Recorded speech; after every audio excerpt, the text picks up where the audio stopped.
मैं शैलजा अपने चैनल पर आपका हार्दिक स्वागत करती हूँ।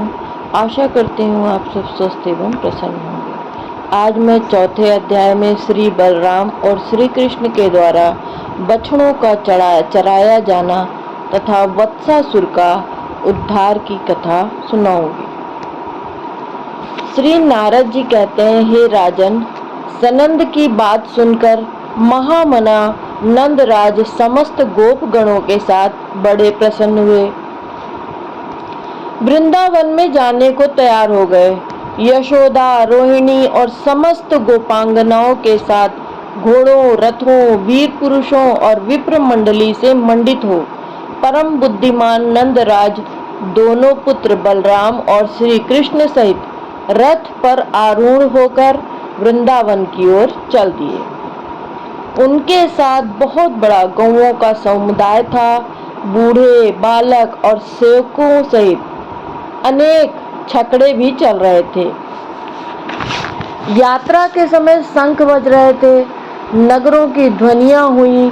बहुत से गायक नंदराज जी का यशोगान भी कर रहे थे। गोप वृषभानुवर अपनी पत्नी के साथ हाथी पर बैठकर पुत्री राधा को अंक में लिए गायकों से यशोगान करते हुए मृदंग, ताल, वीणा और वेणुओं की मधुर ध्वनि के साथ वृंदावन को गए। उनके साथ भी बहुत से गोप और गौओं का समुदाय था। नंद, उपनंद और छहों वृषभानु भी अपने समस्त परिकरों के साथ वृंदावन में पहुंचे। समस्त गोपों ने अपने सेवकों सहित वृंदावन में प्रवेश करके अलग अलग गोष्ठ बनाए और इधर उधर निवास आरंभ किया। वृषभानु ने अपने लिए वृषभानुपुर बरसाना नामक नगर का निर्माण कराया, जो 4 योजन विस्तृत दुर्ग के आकार में था। उसकी चारों ओर खाइयां थी। उस दुर्ग के 7 दरवाजे थे। दुर्ग के भीतर विशाल सभा मंडप था।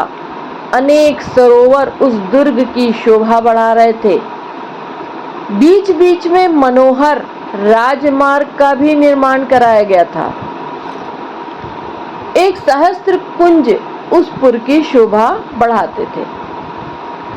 श्री कृष्ण नंदनगर, नंदगांव तथा वृषभानुपुर में बालकों के साथ क्रीड़ा करते हुए घूमते और गोपांगनाओं की प्रीति बढ़ाते थे।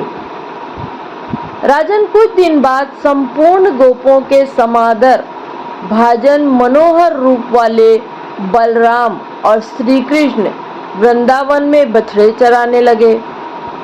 वे दोनों भाई ग्वाल बालों के साथ गांव की सीमा तक जाकर बछड़े चराते थे। कालिंदी के निकट उसके पावन पुलिन पर सुशोभित निकुंजों और कुंजों में बलराम और श्री कृष्ण इधर उधर लुका छुपी के खेल खेलते रहते थे और कहीं कहीं रेंगते हुए चलकर वन में सानंद विचरते थे। उन दोनों के कटी प्रदेश में करधनी की लड़ियां शोभा देती थी। खेलते समय उनके पैर के मंजीर और नूपुर मधुर झंकार फैलाते थे।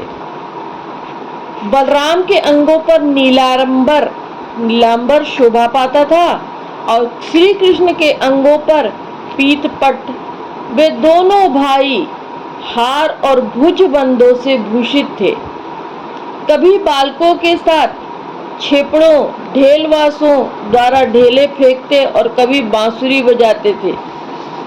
कुछ ग्वाल बाल अपने मुख से करधनी की घुंघरुओं की सी ध्वनि करते वे दौड़ते और उनके साथ वे दोनों बंधु राम और श्याम भी पक्षियों की छाया का अनुसरण करते भागते हुए सुशोभित होते थे। सिर पर मयूर पिच्छ लगाकर फूलों और पल्लवों के श्रृंगार धारण करते थे। नरेश्वर एक दिन उनके बछड़ों के झुंड में कंस का भेजा हुआ वत्सासुर आकर मिल गया। श्री कृष्ण को यह बात विदित हो गई, पता चल गई और वे उसके पास गए। वह दैत्य गोप बालकों के बीच में सब ओर पूंछ उठा उठाकर बार बार दौड़ता हुआ दिखाई देता था। उसके अचानक आकर उसके अपने पिछले पैरों से श्री कृष्ण के कंधों पर उसने प्रहार किया। अन्य गोप बालक तो भाग चले, किंतु श्री कृष्ण ने उसके दोनों पैर पकड़ लिए और उसे घुमाकर धरती पर पटक दिया। इसके बाद श्री हरि ने उसे हाथों से उठाकर कपित्थ वृक्ष पर दे मारा। फिर तो वह दैत्य तत्काल मर गया। उसके धक्के से महान कपित्थ वृक्ष ने स्वयं गिरकर दूसरे कपित्थ वृक्षों को भी धराशायी कर दिया। यह एक अद्भुत बात हुई। समस्त ग्वाल बाल आश्चर्य से चकित हो कन्हैया को वहां साधुवाद देने लगे। देवता लोग आकाश में खड़े हो जय जयकार करते हुए फूल बरसाने लगे। उस दैत्य की विशाल ज्योति श्री कृष्ण में लीन हो गई। श्री बहुलाश्व ने पूछा, मुने यह तो बड़े आश्चर्य की बात है। बताइए तो इस वत्सासुर के रूप में पहले का कौन सा पुण्यात्मा पुरुष प्रकट हुआ था जो परिपूर्णतम भगवान परमात्मा श्री कृष्ण में विलीन हुआ? श्री नारद जी बोले, राजन मूर के एक पुत्र था जो महादैत्य प्रमील के नाम से विख्यात था। उसने देवताओं को भी युद्ध में जीत लिया था। एक दिन वह वशिष्ठ मुनि के आश्रम पर गया। वहां उसने मुनि की होम धेनु नंदिनी को देखा। उसे पाने की इच्छा से वह ब्राह्मण का रूप धारण करके मुनि के पास गया और उस मनोहर गौ के लिए याचना करने लगा। महर्षि दिव्यदर्शी थे, तो उन दिव्यदर्शी मनीषी सब कुछ जानकर भी चुप रह गए, कुछ बोले नहीं। तब गौ ने स्वयं कहा। श्री नंदिनी बोली, दुर्मते, तू मूर्ख का पुत्र दैत्य है, तो भी मुनियों की गौ का अपहरण करने के लिए ब्राह्मण बन के आया है। अतः गाय का बछड़ा हो जा। श्री नारद जी कहते हैं, राजन नंदिनी के इतना कहते ही वह महान असुर मूर पुत्र गोवत्स बन गया। तब उसने मुनिवर वशिष्ठ तथा उस गौ की परिक्रमा करके प्रणाम करके कहा, मेरी रक्षा कीजिए, मेरी रक्षा कीजिए। गौ बोली, महादैत्य, द्वापर के अंत में जब तू श्री कृष्ण के बछड़ों में घुस जाएगा, उस समय तेरी मुक्ति होगी।